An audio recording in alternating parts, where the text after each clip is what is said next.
গাড়ি গ্র্যান্ড আইটেন আছে, গাড়ি দেখিতে গ্র্যান্ড আইটেন আছে। এবার গাড়িতে যে প্রবলেমের জন্য আমাদের কাছে এসছে, ফার্স্ট তো গাড়িতে যা প্রবলেম আছে সেটা ছেড়ে দিন, আপনাদেরকে একটা জিনিস দেখিয়ে দিন। দেখুন, দেখে নিন, এখানে সিলেটিভ দিয়ে চেক ইঞ্জিন লাইট অফ করা আছে। চেক ইঞ্জিন লাইট খুলে দিলাম। এবার গাড়িতে মিটার লাগিয়ে নেবো। মিটার লাগিয়ে নিয়ে চেক ইঞ্জিন লাইট আসছে কি আসছে না সেটা আগে দেখাবো, তারপর প্রবলেম পরে বলবো। দেখে নিন, মিটার আমরা লাগিয়ে নিচ্ছি।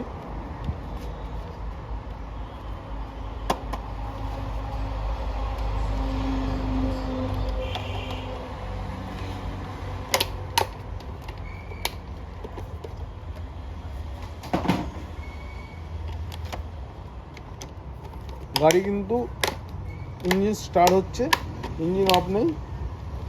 এবার দেখিয়ে দিচ্ছি।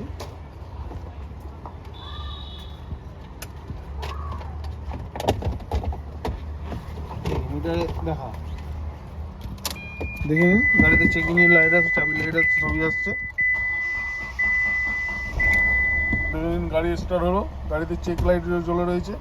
চেক লাইট যে জ্বলে রয়েছে তার ফল কোড কি সেটা আপনাদেরকে আগে দেখো স্ক্যান করে, স্ক্যানার নিয়ে।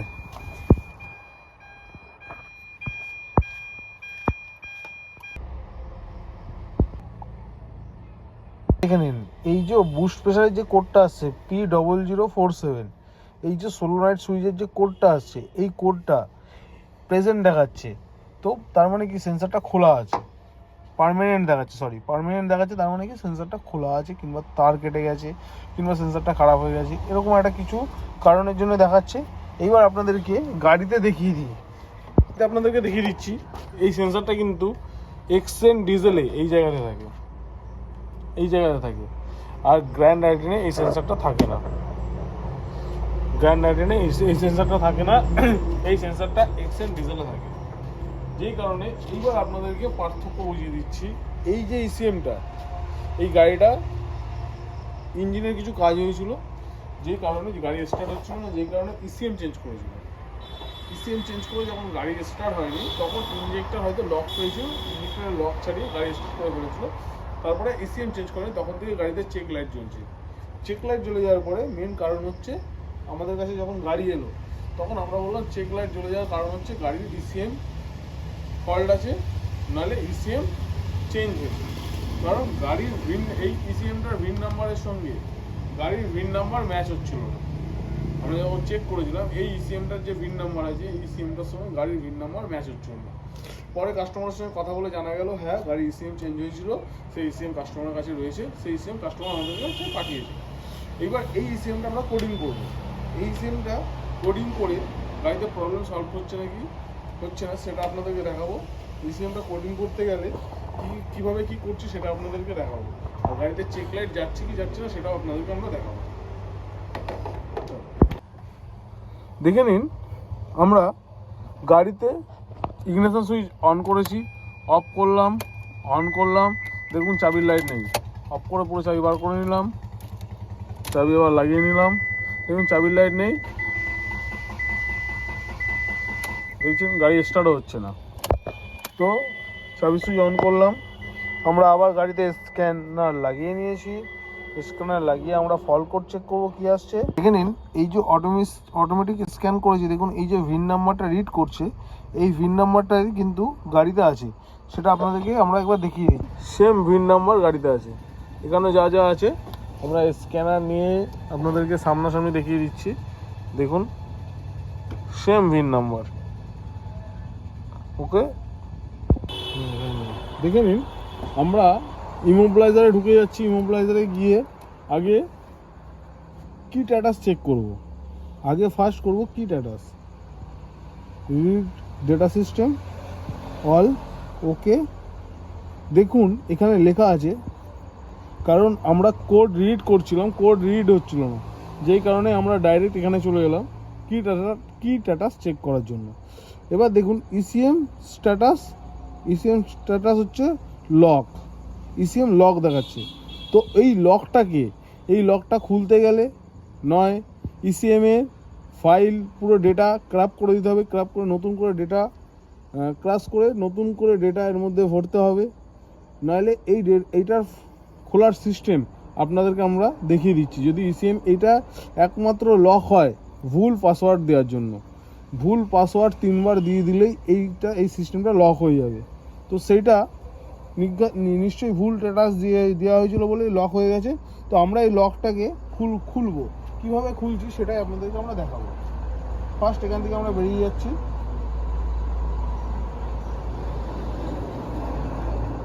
আপনাদেরকে লক খুলে আমরা আবার প্রোগ্রামিং করে গাড়ি স্টার্ট করে দেখাবো। আমরা গাড়ি চাবি অফ করলাম, ইগনিশন সুইচ অফ করে এবং ইগনিশন সুইচ অন করে দিলাম। ইগনিশন সুইচ অফ করে আমরা গেট বন্ধ করে দিলাম।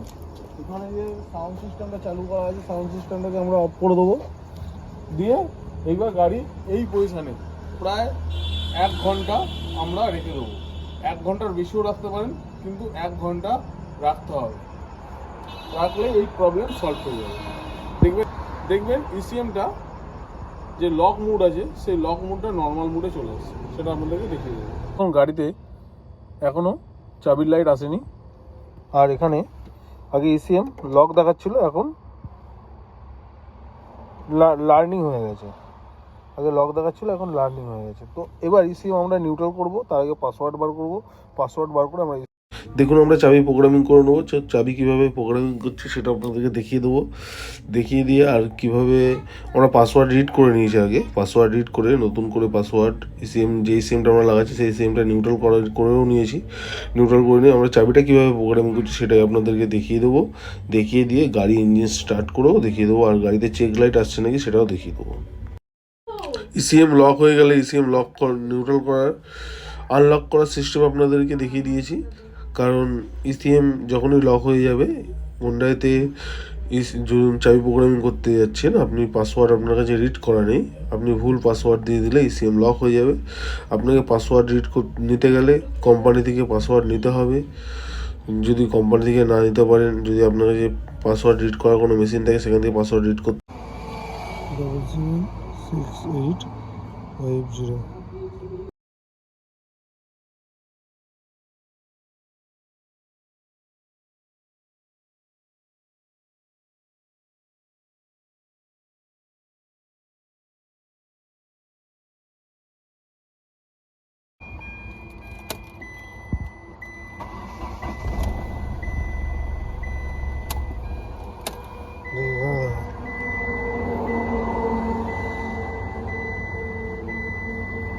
দেখে নিন, আমরা আগে গাড়িতে চাবির লাইট আসছিল না, চেক লাইট জ্বলছিল। এইবার গাড়িতে চাবি লাইট চলে এসছে, যেহেতু ইসিএম চেঞ্জ করে দিয়েছি, প্রোগ্রামিং করে নিয়েছি। দেখে নিন গাড়িতে এই ইসিএমটা কিন্তু লাগানো আছে, আর এই 25 নাম্বারটাই কিন্তু গাড়িতে আছে। আপনাদেরকে দেখিয়ে দিচ্ছি, দেখে নিন গাড়িতে এই 25 নাম্বারটাই কিন্তু আছে, দেখতেই পাচ্ছেন সেম 25 নাম্বার। তো আগে ইসিএম উল্টো এক্সটেন্ডে লাগিয়ে দিয়েছিল, এখন গ্র্যান্ড আইটেনে আমরা ফিট করে দিয়েছি। আমরা ইমোবিলাইজারে দেখে নেব ডেটা সিস্টেম, সিলেক্ট অল, ওকে। দেখে দিন একটা কি প্রোগ্রামিং করা আছে, কারণ যেহেতু একটা কি ছিল, আর লার্ন আছে, মানে ইসিএম রেডি আছে। ওকে, আমরা এখান থেকে বেরিয়ে যাচ্ছি। এবার ইঞ্জিন ম্যানেজমেন্ট কন্ট্রোলে দেখে নেব যে কোনো ফল্ট কোড আছে নাকি। রিড ফল্ট কোড, দেখে নিন ইঞ্জিন কন্ট্রোল মডিউলে নো ট্রাবল কোড, কোনো ট্রাবল কোড নেই। আমরা ব্যাক করে নেব। এখানে আবার ইগনিশন সুইচ অফ করলাম, আবার অন করলাম, চাবি লাইট আসছে, সেলফ স্টার্ট। আগে কিন্তু গাড়ি রাউন্ড নিয়ে স্টার্ট হতো, এখন এক সেলফ ছোঁয়াচ্ছে, দেখুন স্টার্ট হয়ে যাচ্ছে। প্রথমে যখন গাড়ি এসেছিলো তখন গাড়িটা একটু রাউন্ড নিতে, এখন এক সেলফ ছোঁয়াচ্ছে, স্টার্ট হয়ে যাচ্ছে। আপনাদেরকে দেখিয়ে দিচ্ছি ইসিএম যে চেঞ্জ করেছি। দেখুন এই ইসিএমটা কিন্তু গাড়িতে আমরা কিন্তু এখন ইসিএম লাগিয়ে নিইনি, কিন্তু কমপ্লিট করি না। এই ইসিএমটা এই গাড়িতে লাগানো ছিল, এটা হচ্ছে এক্সটেন্ডেড ইসিএম, আর এইটা হচ্ছে এই গাড়ির ইসিএম। এই গাড়ির ইসিএম মানে কোনো কারণের জন্য ইসিএমটা চেঞ্জ করেছিল, আপনাদেরকে বলে দিয়েছি। সেই ইসিএমটা হচ্ছে সেটা, এটা প্রোগ্রামিং করে নিয়ে এসেছিল অন্য জায়গা থেকে।